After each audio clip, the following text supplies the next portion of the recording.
Non stop news. నేను అరుణ, నేను హిమబిందు. చంద్రబాబు పాలనలో ప్రజలు పాలు నీళ్లు తాగినా చనిపోతున్నారని ఆవేదన వ్యక్తం చేశారు వైఎస్ఆర్సీపీ అధినేత వైఎస్ జగన్మోహన్ రెడ్డి. ప్రభుత్వ స్కూళ్లు, హాస్టళ్లలో విద్యార్థులకు నాణ్యమైన ఆహారం పెట్టడం లేదని మండిపడ్డారు. కలుషిత ఆహారం తిని విద్యార్థులు చనిపోతున్నారని తెలిపారు. ఉన్న అన్ని పథకాలను రద్దు చేసి ఒకవైపున తాను ఇచ్చిన హామీలన్నీ అమలు చేయకుండా మోసం చేశాడు. మరోవైపున తాను ఇచ్చిన పథకాలన్నీ రద్దు చేసినాడు. మా ప్రభుత్వంలో ఉన్న పథకాలన్నీ రద్దు చేసినాడు. మరోవైపున స్కూల్స్, హాస్పిటల్స్, వ్యవసాయము అన్నీ కూడా విధ్వంసానికి లోనైనాయి. ఇలాంటి పరిస్థితుల్లో ఏమంటాడు చంద్రబాబు నాయుడు? ప్రతి జంట కనీసం 3-4 పిల్లలను కనాలంటాడు. ప్రతి జంట కనీసం 3-4 పిల్లలను కనాలంటాడు.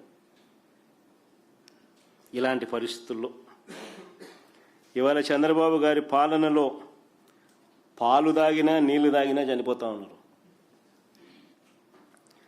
స్కూళ్ళల్లో, హాస్టళ్లలో నాణ్యమైన భోజనం కూడా పెట్టలేకపోతా ఉన్నాడు. గోరుముద్ద గాలికి ఎగిరిపోయింది.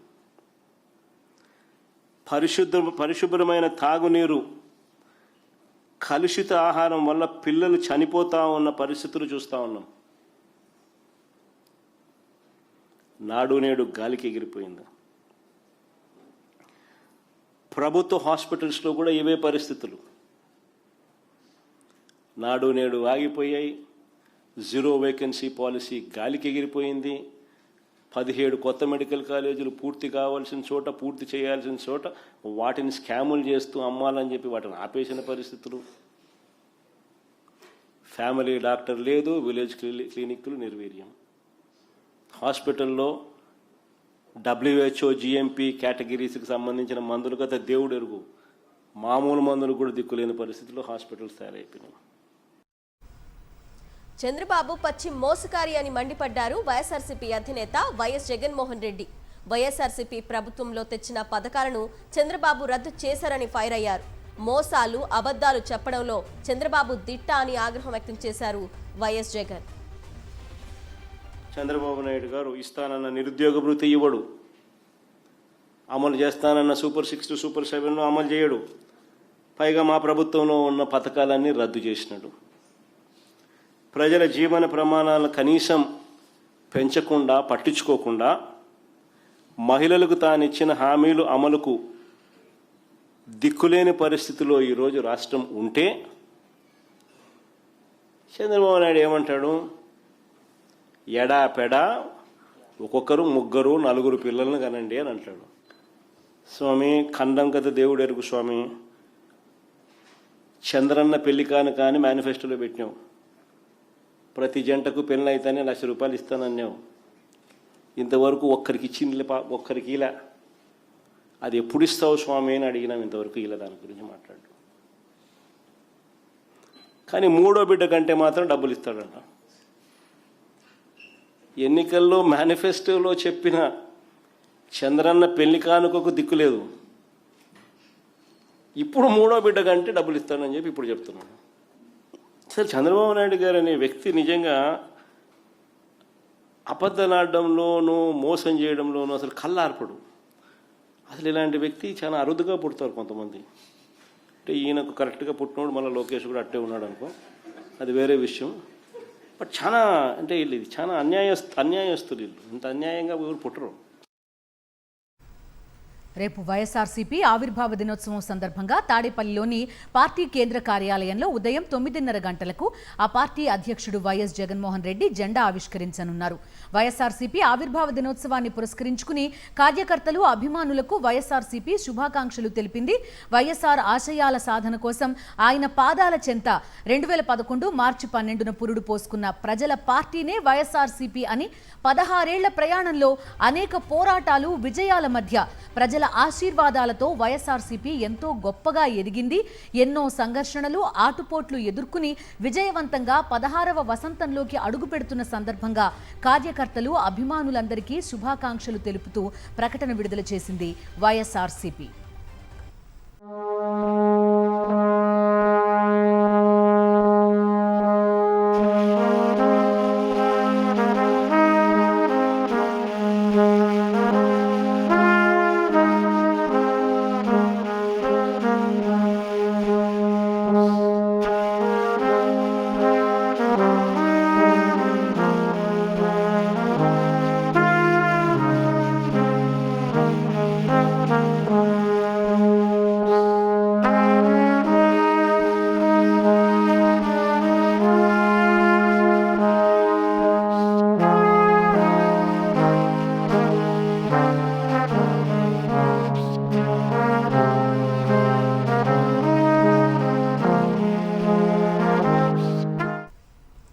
కేంద్ర మంత్రులు నితిన్ గడ్కరీ, అశ్విని వైష్ణవ్తో వేర్వేరుగా భేటీ అయ్యారు ఎంపీ వైఎస్ అవినాష్ రెడ్డి. ముందుగా గడ్కరీతో సమావేశమైన ఆయన వైఎస్ఆర్ జిల్లా బాకారావుపేట నుంచి ప్రకాశం జిల్లా బెస్తవారిపేట వరకు నేషనల్ హైవే నిర్మాణానికి అనుమతులు ఇవ్వాలని విజ్ఞప్తి చేశారు.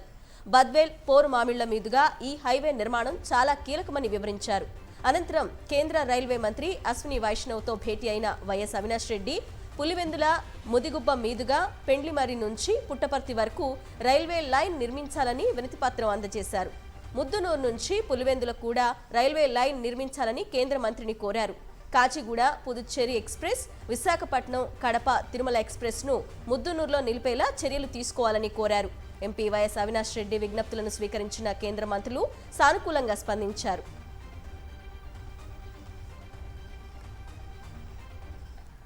చంద్రబాబు రాష్ట్రాన్ని అప్పుల కుప్పగా మారుస్తున్నారని మండిపడ్డారు మాజీ మంత్రి పేర్ని నాని. వైఎస్ఆర్సీపీ ప్రభుత్వం ప్రజా సంక్షేమానికి పెద్దపీట వేస్తే కూటమి సర్కార్ ప్రజల సొమ్మును దోచుకుంటోందన్నారు.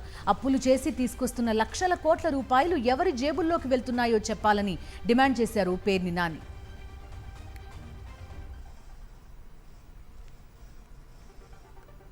మాజీ మంత్రి వైఎస్ వివేక హత్య కేసులో సునీతకు చుక్కెదురైంది. వివేకానందరెడ్డి హత్య కేసులో తదుపరి దర్యాప్తు అవసరం లేదని తెలిపింది సిబిఐ.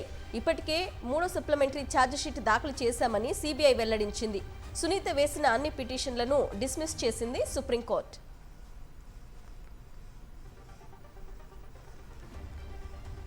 తెలంగాణ నూతన గవర్నర్గా శివ్ ప్రతాప్ శుక్లా ప్రమాణ స్వీకారం చేశారు. లోక్ భవన్ వేదికగా గవర్నర్ ప్రమాణ స్వీకారోత్సవం జరిగింది. కార్యక్రమంలో ముఖ్యమంత్రి రేవంత్ రెడ్డి, స్పీకర్ గడ్డం ప్రసాద్ కుమార్, శాసన మండలి chairman Gutha Sukhender Reddy, deputy CM Bhatti విక్రమార్కతో పాటు మంత్రులు, పలువురు ప్రముఖులు పాల్గొన్నారు. శివ్ ప్రతాప్ శుక్లాతో హైకోర్టు ప్రధాన న్యాయమూర్తి ఏకే సింగ్ ప్రమాణ స్వీకారం చేయించారు. నూతన గవర్నర్ తెలుగులో ప్రమాణ స్వీకారం చేశారు.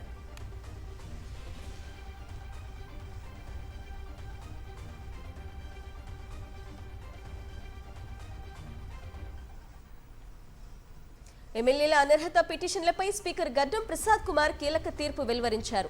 దానం నాగేందర్, కడియం శ్రీహరిపై అనర్హత పిటిషన్లను డిస్మిస్ చేశారు. ఇద్దరు ఎమ్మెల్యేలు పార్టీ మారినట్లు ఆధారాలు లేవని వెల్లడించారు. ఈ అంశంపై రేపు సుప్రీంకోర్టులో విచారణ ఉండడంతో స్పీకర్ ఇవాళ నిర్ణయం వెల్లడించారు. దీంతో ఇప్పటి వరకు పార్టీ ఫిరాయింపుల ఆరోపణలు ఎదుర్కొన్న 10 మందికి స్పీకర్ క్లీన్ చీట్ ఇచ్చారు.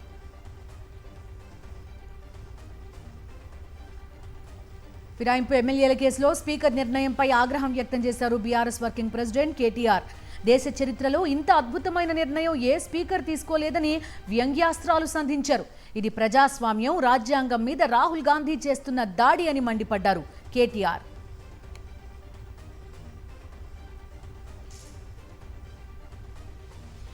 ఫిరాయింపులపై మాట్లాడే నైతిక హక్కు బీఆర్ఎస్ కు లేదన్నారు ఎమ్మెల్సీ అద్దంకి దయాకర్. రాష్ట్రంలో ఆ సంస్కృతిని తీసుకొచ్చిందే కేసీఆర్ అని చెప్పారు.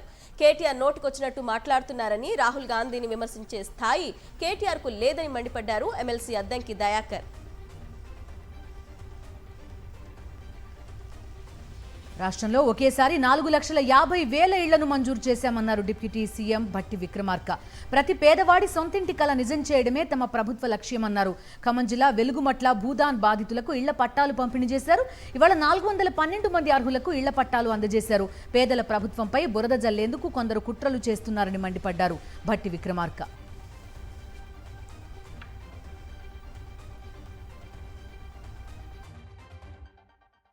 కాంగ్రెస్ సర్కార్ తీరుపై సిపిఐ స్టేట్ కమిటీ తీవ్ర ఆగ్రహం వ్యక్తం చేసింది. కాంగ్రెస్ నాయకులు, ఎమ్మెల్యేలు తమని అవమానిస్తున్నారని మండిపడ్డారు. కాంగ్రెస్ మిత్రధర్మం పాటించట్లేదని, పద్ధతి మార్చుకోవాలని సూచించారు. కాంగ్రెస్ పద్ధతి మార్చుకోకపోతే పొత్తుకు దూరం అవడానికి సిద్ధంగా ఉన్నామని హెచ్చరించింది సిపిఐ. కాకినాడలో వైఎస్ఆర్సీపీ ఎస్సీ సెల్ రాష్ట్ర స్థాయి విస్తృత సమావేశం జరిగింది. పార్టీ ఎస్సీ సెల్ రాష్ట్ర అధ్యక్షుడు సుధాకర్ బాబు, వర్కింగ్ ప్రెసిడెంట్ కొమ్మూరి కనకారావు ఆధ్వర్యంలో జరిగిన సమావేశానికి ముఖ్య అతిథులుగా ఉమ్మడి విశాఖ, విజయనగరం కోఆర్డినేటర్ కురసాల కన్నబాబు, కాకినాడ జిల్లా వైఎస్ఆర్సీపీ అధ్యక్షుడు దాడిశెట్టి రాజా, మాజీ ఎమ్మెల్యే ద్వారంపూడి చంద్రశేఖర్ రెడ్డి, ముద్రగడ పద్మనాభంతో పాటు పలువురు ముఖ్య నేతలు హాజరయ్యారు. రాబోయే ఎన్నికల కార్యాచరణ, ఎస్సీ సమస్యల పరిష్కారంతో పాటు పలు అంశాలపై ఈ సమావేశంలో చర్చించారు. వైఎస్ఆర్సీపీ అధినేత వైఎస్ జగన్మోహన్ రెడ్డి ఆదేశాలతో బిఆర్ అంబేద్కర్ కోనసీమ జిల్లా రాజోలు నియోజకవర్గానికి నూతన ఇన్ఛార్జిగా మాజీ ఎమ్మెల్యే పాముల రాజేశ్వరి దేవి నియమితులయ్యారు. ఈ నేపథ్యంలో వేగవారిపాలెం నుంచి అంతర్వేది వరకు భారీ ర్యాలీగా వెళ్లి లక్ష్మీనరసింహస్వామిని దర్శించుకొని ప్రత్యేక పూజలు చేశారు. కూటమి కుతంత్రాలను ప్రజలకు వివరించి వైఎస్ఆర్సీపీ గెలిపే లక్ష్యంగా పనిచేస్తానన్నారు. కార్యకర్తలతో ప్రజల్లోకి వెళ్లి పార్టీ బలోపేతానికి కృషి చేస్తానన్నారు రాజోలు వైఎస్ఆర్సీపీ ఇన్ఛార్జ్ పాముల రాజేశ్వరి దేవి. జర్నలిస్టులపై కూటమి సర్కార్ కక్ష సాధింపు చర్యలు కొనసాగుతూనే ఉన్నాయి. చంద్రబాబు సర్కార్ చేస్తున్న తప్పిదాలను ప్రశ్నించడంతో జర్నలిస్ట్ కె వెంకట్రామిరెడ్డిపై అక్రమ కేసు బనాయించారు. కర్నూలు 4th టౌన్ పోలీసులు నోటీస్ ఇచ్చి స్టేషన్కు పిలిపించారు. నిన్నటి నుండి పోలీసుల అదుపులో ఉన్న కేవీ రెడ్డిని విచారణ పేరుతో నిర్బంధించారు. బాధితుడి కుటుంబ సభ్యులు హెబియస్ కార్పస్ పిటిషన్ వేయడంతో ఎట్టకేలకు స్టేషన్ బెయిల్ మంజూరు చేశారు. వైఎస్ఆర్సీపీ లీగల్ సెల్ ఆధ్వర్యంలో జర్నలిస్ట్ కేవీ రెడ్డికి స్టేషన్ బెయిల్ ఇచ్చారు పోలీసులు. టీటీడీ చైర్మన్ బిఆర్ నాయుడు కనిపించడం లేదంటూ తిరుపతిలో టీటీడీ పరిపాలనా భవనం ఎదుట ఫ్లెక్సీ ఏర్పాటు చేసి వినూత్న రీతిలో నిరసన తెలిపారు వైఎస్ఆర్సీపీ నాయకులు. రాసలీలతో అడ్డంగా దొరికిపోయి కనిపించకుండా పోయిన బిఆర్ నాయుడు టీటీడీ చైర్మన్ పదవికి వెంటనే రాజీనామా చేయాలని డిమాండ్ చేశారు. తిరుమల శ్రీవారి పరకామణి చోరీ కేసులో కూటమి ప్రభుత్వం విష ప్రచారం చేస్తోంది. టీటీడీ చైర్మన్ బిఆర్ నాయుడు లోపాలను ఎత్తి చూపుతున్న కరుణాకర్ రెడ్డిని టార్గెట్ చేస్తూ ఎల్లో మీడియా అసత్య ప్రచారం చేస్తోంది. పరకామణిలో చోరీ చేసిన పెంచెలయ్యకు భూమన సిఫార్సు చేసినట్టు కట్టుకథలు చెప్తోంది ఎల్లో గ్యాంగ్. అయితే టీటీడీ ఏఈఓ సుబ్బరాజు సిఫార్సుతో కాంట్రాక్ట్ ఉద్యోగిగా పెంచెలయ్య జాయిన్ అయ్యాడని నిరూపించే లెటర్ని సాక్షి వెలుగులోకి తెచ్చింది.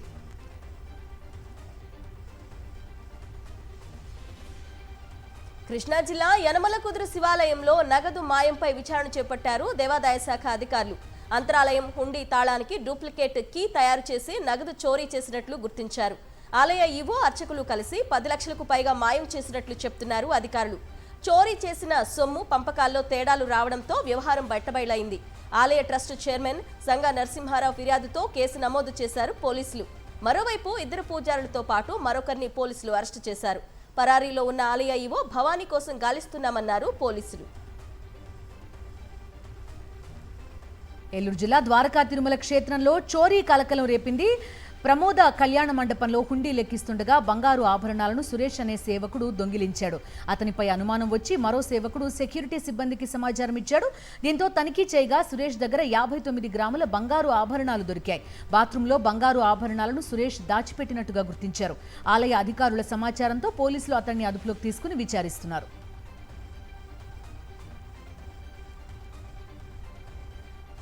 ఏపీలో ఇసుక అక్రమ దందా జోరుగా కొనసాగుతోంది. పక్క రాష్ట్రాలకు ఇసుక అక్రమ రవాణా యథేచ్ఛగా జరుగుతోంది. ముఖ్యంగా హైదరాబాద్తో పాటు తెలంగాణలోని పలు ప్రాంతాలకు ఏపీ నుంచి ఇసుకను అక్రమంగా తరలించేస్తున్నారు ఇసుకాసురులు. సూర్యాపేట జిల్లా కోదాడ మండలం రామాపురం, వాడపల్లి, మోతే మండలాల్లోని పలు గ్రామాల మీదుగా ఏపీ నుంచి ఇసుకను హైదరాబాద్కు తరలిస్తున్నారు. ఇలా రోజు 300 లారీలకు పైగా ఇసుక వివిధ మార్గాల ద్వారా తరలుతోంది. వైఎస్ఆర్ జిల్లా వేంపల్లి గ్రామ పంచాయతీ ఈవో నాగభూషణ్ రెడ్డిపై టీడీపీ మండల కన్వీనర్ సింగారెడ్డి రామముని రెడ్డి చిందులు తొక్కారు. జీతాలు చెల్లించాలంటూ గ్రామ పంచాయతీ సిబ్బంది ధర్నాకు దిగుతున్నారని తెలియడంతో గ్రామ పంచాయతీ కార్యాలయానికి చేరుకున్నారు రామముని రెడ్డి. ధర్నా చేయకుండా ఈవో నాగభూషణ్ రెడ్డి నచ్చజెప్పడంతో గ్రామ పంచాయతీ సిబ్బంది అక్కడి నుంచి వెళ్లిపోయారు. తర్వాత తన అనుచరులతో కలిసి రామముని రెడ్డి ఓవర్ యాక్షన్ చేశారు. రాజీనామా చేసి వెళ్లిపోతావా లేదా భౌతికంగా దాడులు చేయమంటావా అంటూ ఈవో నాగభూషణ్ రెడ్డిపై బెదిరింపులకు పాల్పడ్డారు రామముని రెడ్డి. నెల్లూరు రూరల్ ఎమ్మెల్యే కోటమిరెడ్డి సొంత పార్టీ నేతలపై కక్ష సాధింపునకు దిగారు. ఆయనకు వ్యతిరేకంగా మాట్లాడారని 2 నేతల ఇళ్లు కూల్చేయించారు. నిన్న టీడీపీకి చెందిన మాజీ కార్పొరేటర్ ప్రశాంత్ ఎమ్మెల్యే కోటమిరెడ్డికి వ్యతిరేకంగా మాట్లాడారు. ఇటీవల టీడీపీకి చెందిన మరో కార్యకర్త ఆ పార్టీ నుంచి జనసేనలో చేరాడు. ఈ క్రమంలో వారిద్దరి ఇళ్లను అధికారుల ద్వారా కూల్చేయించారు. ఇదెక్కడి అన్యాయమని బాధితులు లబోదిబోమంటున్నారు. మంత్రి గుమ్మడి సంధ్యారాణి తీరుతో టీడీపీలో అగ్గిరాజుకుంది. తన పీఏపై నమోదైన అత్యాచారం కేసును టీడీపీ నేతల మెడకు చుట్టే ప్రయత్నం చేస్తున్నారు. సాలూరు మాజీ ఎమ్మెల్యే బంజ్దేవ్తో పాటు పలువురు టీడీపీ నేతల్ని ఈ కేసులో ఇరికించేందుకు కుట్రలు చేస్తున్నారు. వారిపైకి పోలీసుల్ని ఉసిగొల్పారు. బాధితురాలి కాల్ డేటా ఆధారంగా పోలీసులు బంజ్దేవ్ ఇంటికి వెళ్లారు. బాధితురాలతో ఎందుకు మాట్లాడారు, ఏం మాట్లాడారు అనే కోణంలో ప్రశ్నించినట్టుగా తెలుస్తోంది. తాను మాజీ ఎమ్మెల్యేనని, ఎంతో మంది తనకు ఫోన్ చేసి సమస్యలు చెప్పుకుంటారని, అంత మాత్రాన తనను కేసుల్లో ఇరికిస్తారా అంటూ బంజ్దేవ్ పోలీసులపై మండిపడినట్టుగా తెలుస్తోంది. ఈ వ్యవహారంపై పార్టీ అధిష్టానానికి ఫిర్యాదు చేస్తానన్నారు ఆయన.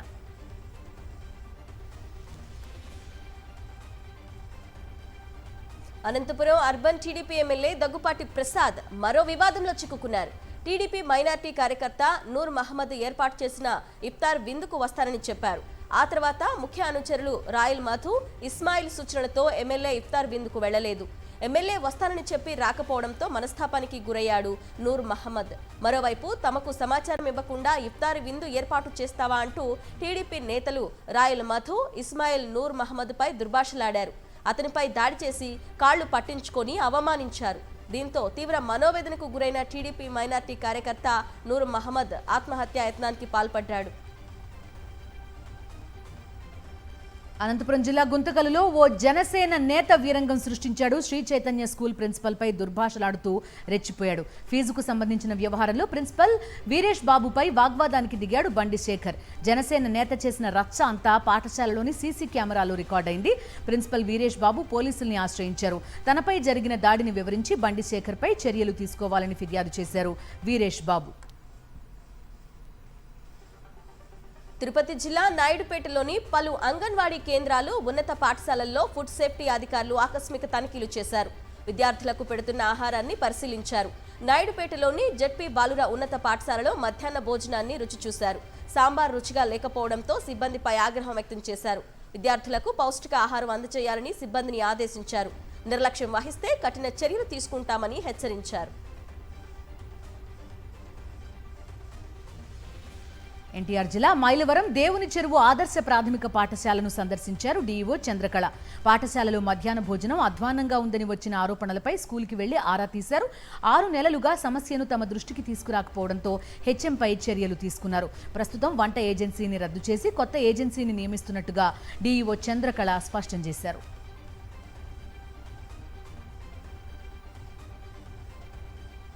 హైదరాబాద్లో మాంసం దుకాణాలు హడలెత్తిస్తున్నాయి. మంగళహాట్లోని A to Z మీట్ షాపులో పోలీసులు సోదాలు చేసి కుళ్ళిన మాంసాన్ని విక్రయిస్తున్నట్లు గుర్తించారు. 300 కిలోల కుళ్ళిన మాంసాన్ని సీజ్ చేశారు. మహమ్మద్ అప్రూజ్ అనే వ్యాపారిని అదుపులోకి తీసుకున్నారు. కర్ణాటక, మహారాష్ట్ర, జమ్మూ కాశ్మీర్ నుండి తక్కువ ధరకు మాంసం తీసుకొచ్చి ఇక్కడ ఎక్కువ ధరకు విక్రయిస్తున్నట్లు పోలీసులు తెలిపారు. అప్రూజ్ గతంలో కూడా కుళ్ళిన మాంసం విక్రయిస్తూ పట్టుబడ్డాడని చెప్పారు. గ్యాస్ సిలిండర్ల సంక్షోభం వేళ కర్నూలు జిల్లా ఆదోనిలోని హోటళ్లపై సివిల్ సప్లై అధికారులు మెరుపు దాడులు చేశారు. 5 బృందాలుగా ఏర్పడి 88 హోటల్స్లో తనిఖీ చేశారు. కమర్షియల్ సిలిండర్లకు బదులుగా గృహ వినియోగానికి ఉపయోగించే 107 సిలిండర్లను స్వాధీనం చేసుకున్నారు. నిబంధనలు అతిక్రమించిన వారిపై కేసులు నమోదు చేశారు అధికారులు. తెలంగాణలోని హోటల్స్ పై యుద్ధ ప్రభావం తీవ్రంగా కనపడుతోంది. గ్యాస్ కొరత ఏర్పడడంతో కట్టెల పొయ్యి పైన బిర్యానీ వండుతున్నారు. అయితే లక్డీకాపూల్లోని షాగౌస్ రెస్టారెంట్లో కట్టెలు తెచ్చుకొని స్టాక్ పెట్టుకొని మరీ బిర్యానీని వండుతున్నారు. హోటల్స్కు గ్యాస్ అవసరం చాలా ఎక్కువగా ఉంటుందని, ఈ కొరత తగ్గే విధంగా చూడాలని రాష్ట్ర, కేంద్ర ప్రభుత్వాల్ని హోటల్స్ యజమానులు కోరుతున్నారు.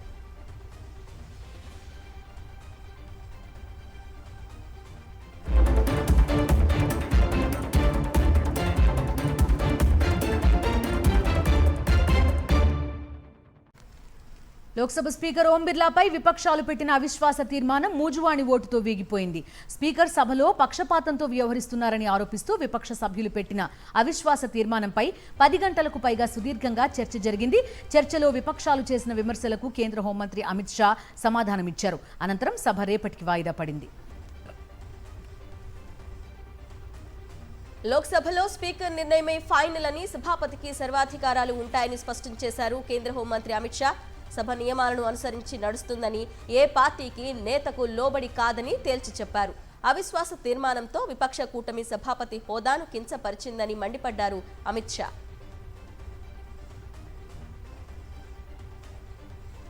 లోక్సభ స్పీకర్ ఓం బిర్లాపై అవిశ్వాస తీర్మానం పెట్టిన విపక్ష ఇండియా కూటమి తాజాగా chief election commissioner Gyanesh Kumar పై అభిశంసన అస్త్రం సంధించేందుకు సిద్ధమైంది. ఈ మేరకు తృణమూల్ కాంగ్రెస్ ఇచ్చిన ఇంపీచ్మెంట్ మోషన్పై 128 మంది విపక్ష ఎంపీలు సంతకాలు చేశారు. గురువారం ఈ అభిశంసన తీర్మానాన్ని సభలో ప్రవేశపెట్టనుంది తృణమూల్ కాంగ్రెస్. కేరళ పేరు మార్పు మలయాళ సోదరులకు అద్భుత క్షణమన్నారు ప్రధాని నరేంద్ర మోదీ. రాష్ట్ర ప్రజల చిరకాల కోరికను ఎన్డీఏ ప్రభుత్వం నెరవేర్చిందని తెలిపారు. కేరళంలోని కొచ్చిలో పర్యటించిన ప్రధాని మోదీ బహిరంగ సభలో మాట్లాడారు. గత ప్రభుత్వాలు కేరళం అభివృద్ధికి చేసిందేమీ లేదని విమర్శించారు. ఇంధన అవసరాలకు ఇతర దేశాలపై ఆధారపడడంపై ప్రధాని నరేంద్ర మోదీ కీలక వ్యాఖ్యలు చేశారు. కరోనా, యుక్రెయిన్ యుద్ధ కాలాల తరహాలోనే గల్ఫ్ వార్ ఆత్మనిర్భర్ భారత్ అవసరాన్ని మరోసారి గుర్తు చేసిందన్నారు. ఇంధనం కోసం ఇతర దేశాలపై ఆధారపడడం భారత్ చాలా తగ్గించుకుందని మోదీ తెలిపారు. ప్రత్యామ్నాయ ఇంధన వనరులపై ఫోకస్ చేశామని చెప్పారు. దేశంలో పెట్రోల్ కొరత లేదని స్పష్టం చేసింది కేంద్రం. హార్మోజ్ నుంచి కాకుండా ఇతర మార్గాల ద్వారా 75% ముడి చమురును దిగుమతి చేసుకుంటున్నామని తెలిపింది. సంక్షోభాన్ని దృష్టిలో పెట్టుకుని ఎల్పీజీ ఉత్పత్తిని మరో 25% పెంచినట్లు వెల్లడించింది. సోషల్ మీడియాలో ఫేక్ ప్రచారాలను నమ్మొద్దని చెప్పింది కేంద్రం.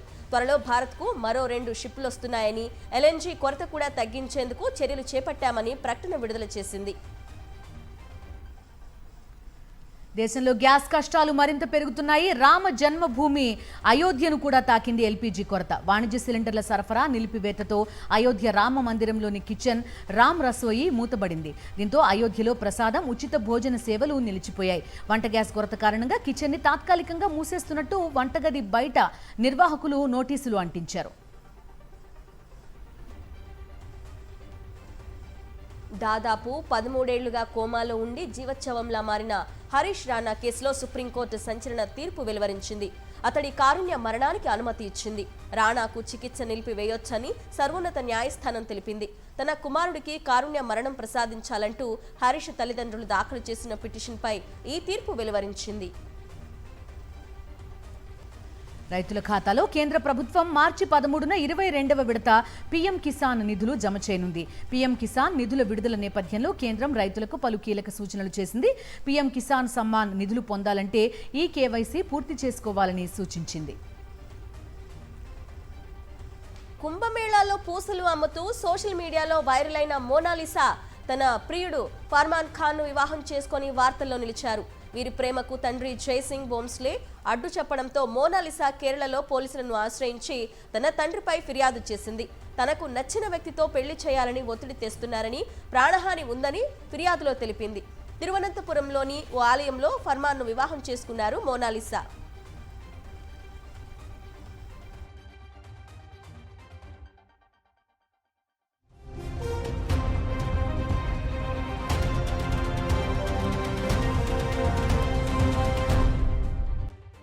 అంతర్జాతీయ వార్తలు చూద్దాం. మధ్యప్రాచ్యంలో యుద్ధం విస్ఫోటక స్థాయికి చేరుకుంది. అగ్రరాజ్యం మద్దతు ఇజ్రాయిల్, రష్యా అండతో ఇరాన్ ఒకరిపై ఒకరు నిప్పులు చేర్చుకుంటున్నారు.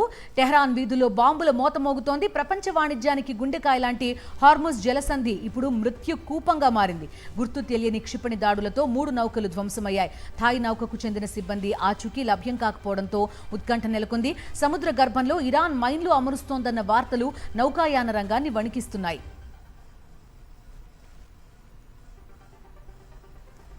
పశ్చిమాసియా యుద్ధంలో సంచలన నిజాలు వెలుగులోకి వస్తున్నాయి. ఇరాన్ దాడుల వెనుక రష్యా హస్తం ఉందన్న పాశ్చాత్య నిఘా వర్గాల నివేదిక ప్రపంచాన్ని కలవరపెడుతోంది. పశ్చిమాసియా గగనతలంలో ఇప్పుడు షాహెద్ డ్రోన్లు కల్లోలం సృష్టిస్తున్నాయి. ఇరాన్ రూపొందించి రష్యా భారీగా ఉత్పత్తి చేస్తున్న ఈ డ్రోన్లు ఇప్పుడు గల్ఫ్ దేశాల రక్షణ వ్యవస్థలను సులువుగా ఛేదిస్తున్నాయి. అయితే రష్యా ఇరాన్కు డ్రోన్లు అందించడం వరకే పరిమితం కాదని, క్షిపణులు, ఎయిర్ డిఫెన్స్ విషయంలోనూ అండగా నిలుస్తోందని జెలెన్స్కీ బాంబు పేల్చారు. ఇరాన్ కొత్త సుప్రీం లీడర్ మొజ్తబా ఖమేనీ ఆచూకీపై గత కొన్ని రోజులుగా ఉత్కంఠ కొనసాగుతోంది.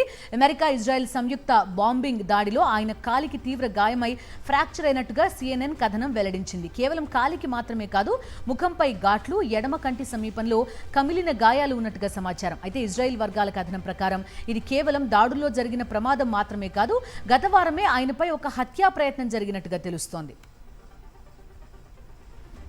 ఇరాన్ అమెరికా మధ్య ఉద్రిక్తతలు సరికొత్త మలుపు తిరిగాయి.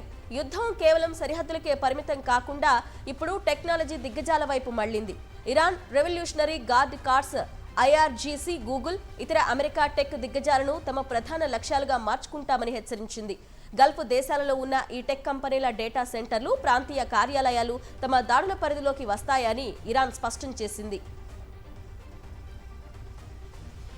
మధ్యప్రాచ్యంలో నెలకొన్న భౌగోళిక రాజకీయ ఉద్రిక్తతల దృష్ట్యా ప్రముఖ విమానయాన సంస్థ సింగపూర్ ఎయిర్లైన్స్ కీలక నిర్ణయం తీసుకుంది. సింగపూర్, దుబాయ్ మధ్య నడిచే పలు విమానాలను తాత్కాలికంగా రద్దు చేస్తున్నట్టు ప్రకటించింది.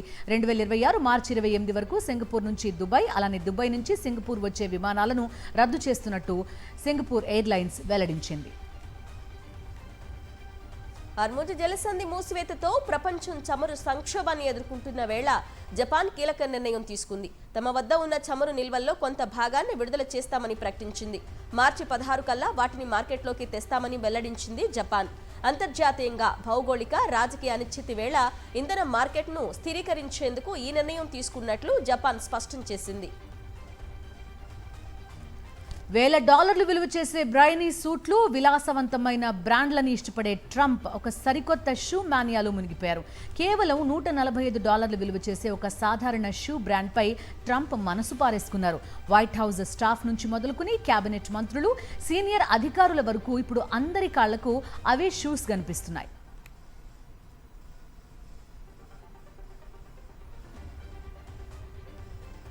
పశ్చిమాసియాలో యుద్ధం దేశీయ స్టాక్ మార్కెట్లను కుదిపేస్తోంది. ఇవాళ మార్కెట్లు భారీ నష్టాల్లో ముగిశాయి. సెన్సెక్స్ 1342 పాయింట్ల నష్టంతో 76,863 వద్ద ముగిసింది. నిఫ్టీ 395 పాయింట్ల నష్టంతో 24,000 దిగువన క్లోజ్ అయింది. దేశంలో బంగారం ధరలు మరోసారి పెరిగాయి. 24 క్యారెట్ల 10 గ్రాముల బంగారం ధర ₹930 పెరిగి 1,60,310కి చేరింది. 22 క్యారెట్ల 10 గ్రాముల బంగారం ధర ₹850 పెరిగి ₹1,49,700 పలుకుతోంది. ఇవాళ వెండి ధరలు స్థిరంగా ఉన్నాయి. కేజీ వెండి ధర $2,93,000 పలుకుతోంది. Coming to sports details. ఎప్పుడెప్పుడు అని ఎదురు చూస్తున్న IPL ఫ్యాన్స్ కి గుడ్ న్యూస్. IPL 2026 తొలి దశ షెడ్యూల్ విడుదల చేసింది BCCI. మార్చి 28 నుంచి ఏప్రిల్ 12 వరకు జరిగే 20 మ్యాచ్ల తేదీలు, వేదికలను ప్రకటించింది. తొలి మ్యాచ్లో బెంగళూరు వేదికగా RCB, SRH తలపడనున్నాయి. తొలి దశలో ప్రతి జట్టు 4 మ్యాచ్లు ఆడనున్నట్టుగా తెలిపింది BCCI. 3 రాష్ట్రాల ఎన్నికల డేట్లు ప్రకటించిన తర్వాత IPL పూర్తి స్థాయి షెడ్యూల్ విడుదల చేస్తామని ప్రకటించింది.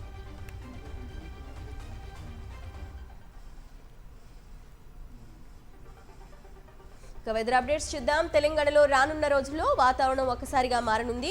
మార్చి 15 నుండి ఉత్తర, మధ్య తెలంగాణ జిల్లాలలో భారీ ఉరుములు, మెరుపులతో కూడిన వర్షాలు ప్రారంభమవుతాయని వాతావరణ శాఖ హెచ్చరించింది. భానుడి భగభగలతో అల్లాడుతున్న రాష్ట్రానికి కాస్త ఉపశమనం లభించినా అది తీవ్ర నష్టాన్ని మిగిల్చే సూచనలు కనిపిస్తున్నాయి.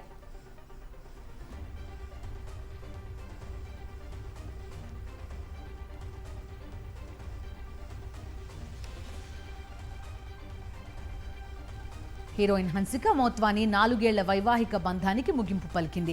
భర్త వ్యాపారవేత్త సోహెల్ ఖతూరియా నుంచి విడాకులు తీసుకుంది. పరస్పర అంగీకారంతో విడిపోవాలని నిర్ణయించుకున్నామంటున్నారు హన్సిక. దీంతో న్యాయస్థానం వీరికి విడాకులు మంజూరు చేసింది. తమ మధ్య చిన్న విషయాలు కూడా తగాదాలుగా మారుతున్నాయని, ఒకే ఇంట్లో ఉండడం కూడా కష్టంగా ఉందని హన్సిక పిటిషన్లో తెలిపారు. 2024 జూలై 2 నుంచే వీరు విడివిడిగా జీవిస్తున్నట్టు హన్సిక తరపు న్యాయవాది కోర్టుకు వెల్లడించారు. రైట్, ఇక ఇవి non stop news bulletin details.